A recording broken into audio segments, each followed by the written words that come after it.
Assalamualaikum warahmatullahi wabarakatuh. Segala puji bagi Allah, Tuhan semesta alam. Salawat dan salam semoga tercurah kepada Nabi Muhammad SAW, keluarga, sahabat, dan seluruh umatnya hingga akhir zaman. Pada kesempatan kali ini, saya akan menyampaikan materi tentang hidup mulia dan mati syahid. Kenalkan, nama saya Dwi Ajeng Ayu Almahera dengan NIM 1030525240043. Di sini saya berasal dari kelas DS48 gabungan 0102. Di sini saya akan menjelaskan materi tentang hidup mulia dan mati syahid. Dalam Islam, kehidupan dan kematian adalah dua hal yang bukan saling bertentangan, tapi saling melengkapi. Hidup adalah kesempatan untuk berbuat baik, sedangkan mati syahid adalah bentuk tertinggi dari pengorbanan untuk Allah. Apakah kalian tahu definisi hidup mulia? Hidup mulia adalah 1. Menjaga kehormatan diri dan agama. Lalu yang kedua, menunaikan tanggung jawab sosial, spiritual, dan moral. Lalu yang ketiga, hidup dengan akhlak, ilmu, dan kontribusi. Apa sih mati syahid itu? Mati syahid adalah kematian di jalan Allah karena 1. Membela kebenaran dan agama. Lalu yang kedua, melindungi nyawa, harta, dan tanah air. Lalu yang ketiga, gugur dalam jihad fisabilillah. Adapun macam-macam mati syahid loh, yaitu yang ke-1, mati syahid dunia akhirat, yang berarti perang di jalan Allah. Lalu yang kedua, mati syahid akhirat, yang berarti wafat karena penyakit atau bencana. Adapun hadis yang berisi mati syahid yaitu yang berbunyi Anas qala Rasulullah sallallahu alaihi wasallam ma ahadun yadkhulu ala jannata yuhibbu an yarazi'a ad-dunya walahu ma ala al-aradi min syai'in ila asyahid fa innahu yatamanna an yarazi'a fayuktala asyara marot lima yara mina al-karama, yang artinya tidak seorang pun yang masuk surga ingin kembali ke dunia meskipun ia memiliki segalanya di bumi, kecuali orang yang mati syahid. Ia ingin kembali ke dunia lalu terbunuh secara syahid sebanyak 10 kali karena melihat besarnya kemuliaan yang diberikan Allah kepadanya. Adapun Quran surat At-Taubah ayat 111 yang berbunyi A'udzubillahi minasyaitonirrajim Bismillahirrahmanirrahim Innallaha ishtara minal mu'minina anfusahum wa amwalahum bi anna lahumul jannah, yang artinya sesungguhnya Allah telah membeli dari orang-orang mukmin diri dan harta mereka untuk diberikannya surga untuk mereka. Quran surat At-Taubah ayat 111 yang bagian awal.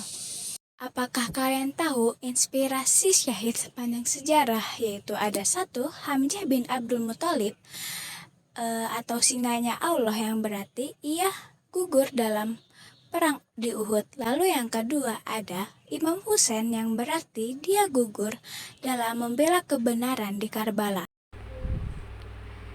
Dari sini kita mulai meringkas cerita peperangannya yang begitu panjang.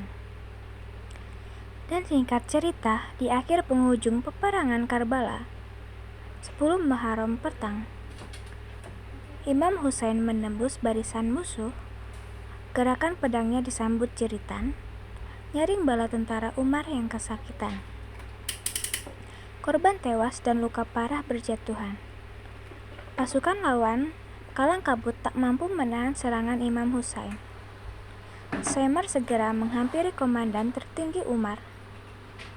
Hai Umar, orang ini, Imam Husain, maksudnya dengan mudah akan melenyapkan kita semua, ujarnya memperingatkan. Lalu apa yang bisa kita lakukan? Tanya Umar. Bagilah pasukan menjadi 3 pasukan. Pertama terdiri dari tentara panah, pasukan kedua terdiri dari tentara pedang, sedangkan pasukan ketiga terdiri dari tentara api dan batu. Lalu perintahkan semuanya melakukan penyerangan serempak ke arahnya, sahut Seymour, sambil menyaksikan dari jauh kepiawaian putra kedua Ali itu melibas musuh-musuhnya. Dengan cara inilah kematian Imam Husain bisa dipercepat dan jumlah korban di pihak kita bisa dikurangi, sambungnya. Usulan Seymour diterima. Umar pun memanggil mundur pasukannya, kemudian membaginya menjadi 3 pasukan.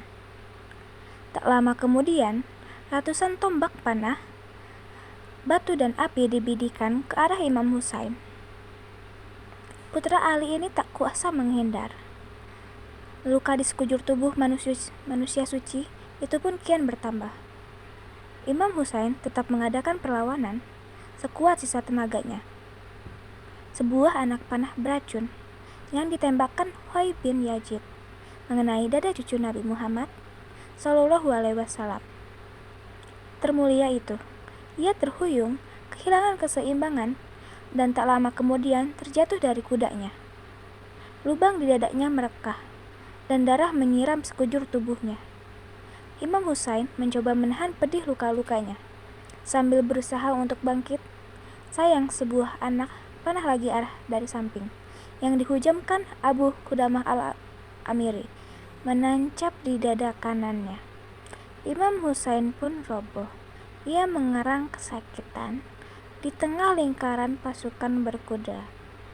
Umar bin Sya'ad ada terdapat kurang lebih 67 buah yokah